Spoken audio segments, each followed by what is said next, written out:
éditeurs, chers ambassadeurs de la Maison des éditions africaines, chers abonnés sur cette page Facebook et sur cette chaîne YouTube, c'est un immense plaisir pour moi de prendre la parole en ce premier jour de ce forum que nous avons souhaité de tout notre cœur pour finir cette année 2023.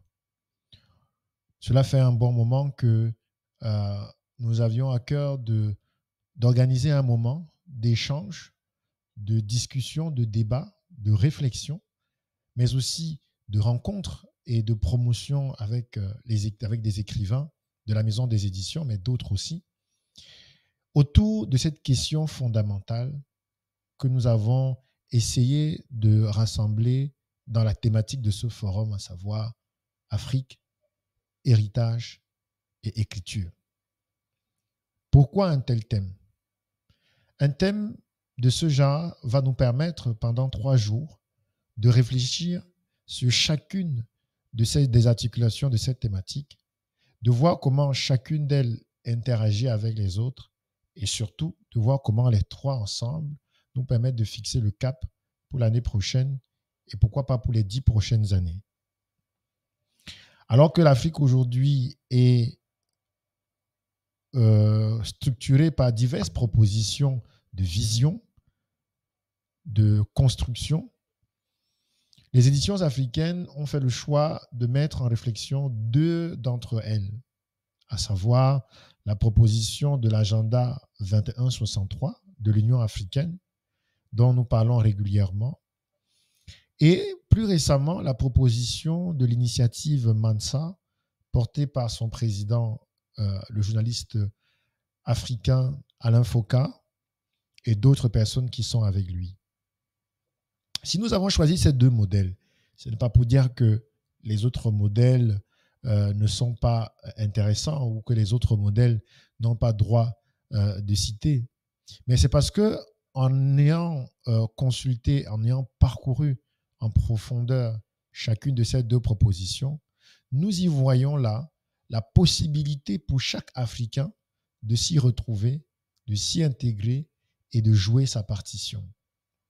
Les autres propositions sont soit beaucoup trop religieuses ou beaucoup trop extrémistes pour, à notre avis, rassembler l'ensemble des Africains. Car, vous le savez, nous sommes fondamentalement panafricains.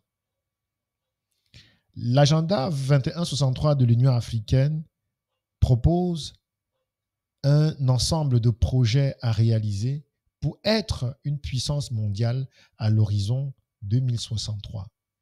En 2015, lorsque l'Union africaine lance cet agenda, les éditions africaines se rendent compte d'un fait.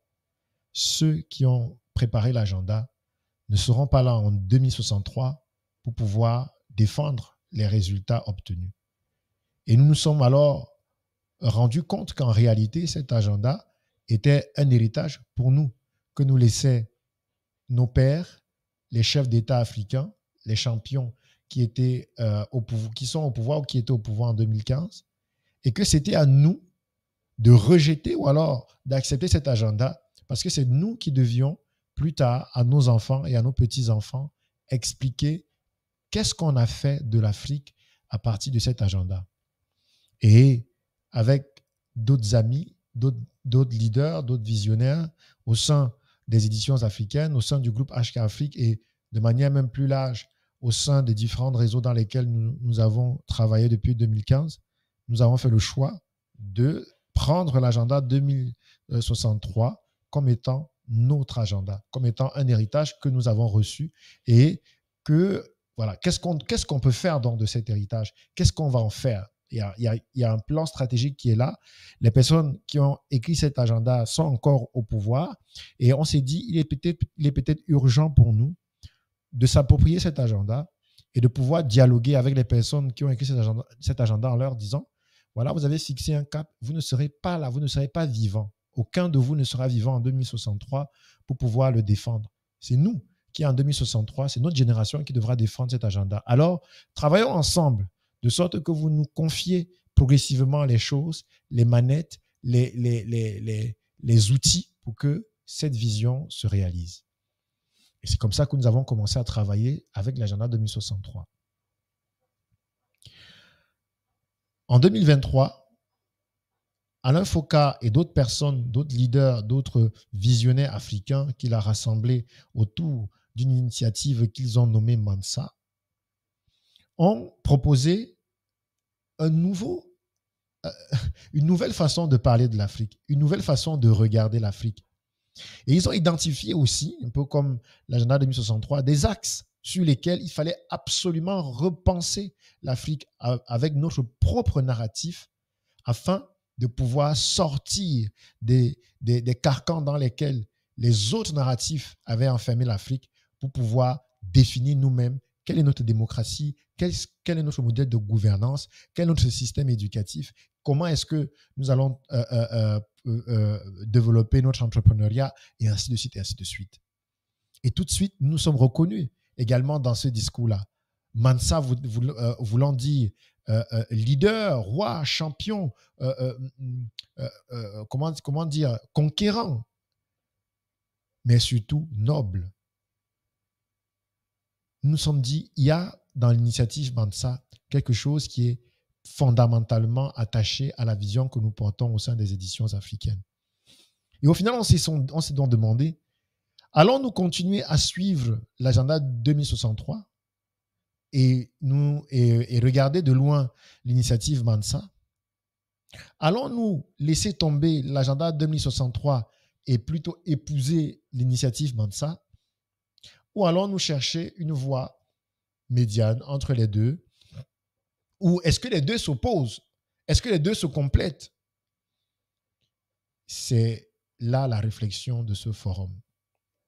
Et nous n'avons pas voulu nous disperser.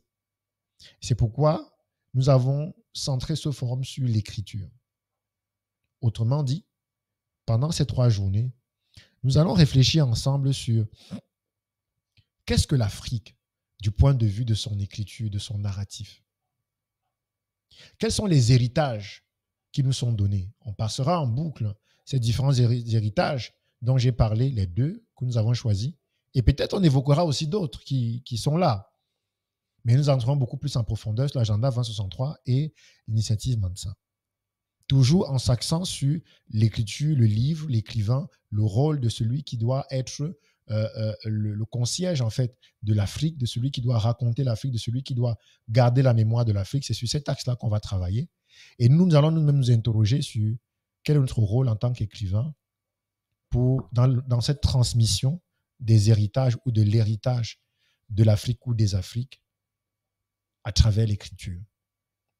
Voilà en quelques mots ce qui va constituer l'ossature de ces 3 journées. Le format de discussion, il est assez simple.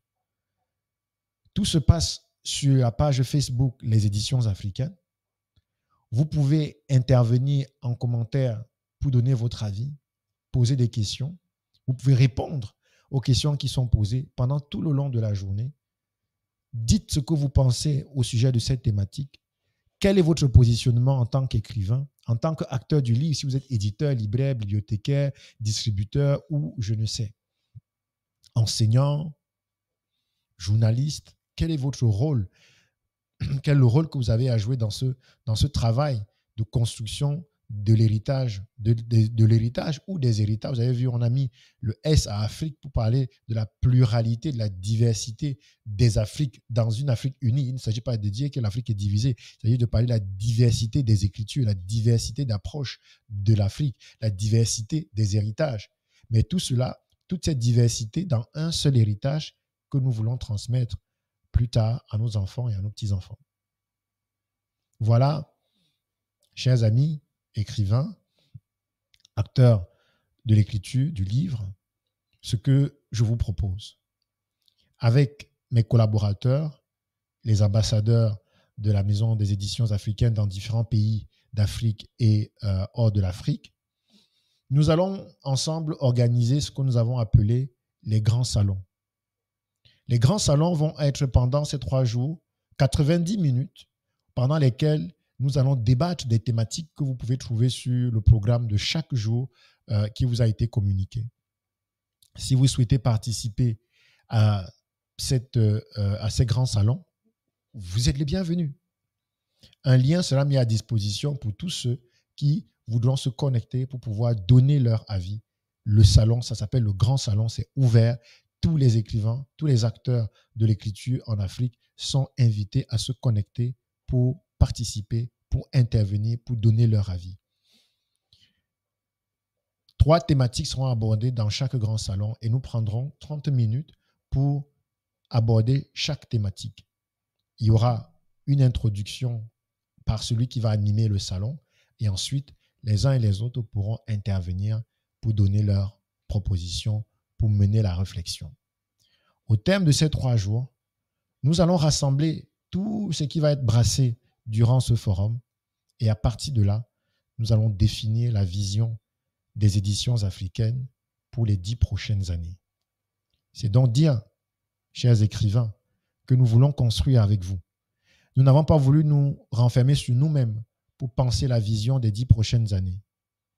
Nous voulons vous écouter, écouter ce que vous avez à dire, comment est-ce que vous voyez ce continent, comment est-ce que vous voyez l'écriture dans l'avenir, quel type d'édition vous voulez, quel type de livre vous voulez pour l'Afrique. Nous allons en parler de manière très ouverte, de manière très libre. Et après, nous allons nous inspirer de tout pour fixer le suivre pendant les 10. 2015, j'allais dire depuis même que nous avons commencé ce projet, ça fait maintenant 10 ans que nous y sommes.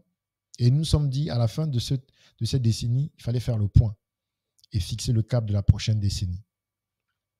Nous souhaitons que d'ici fin 2033, que nous ayons réalisé quelque chose d'important sur la marche à suivre.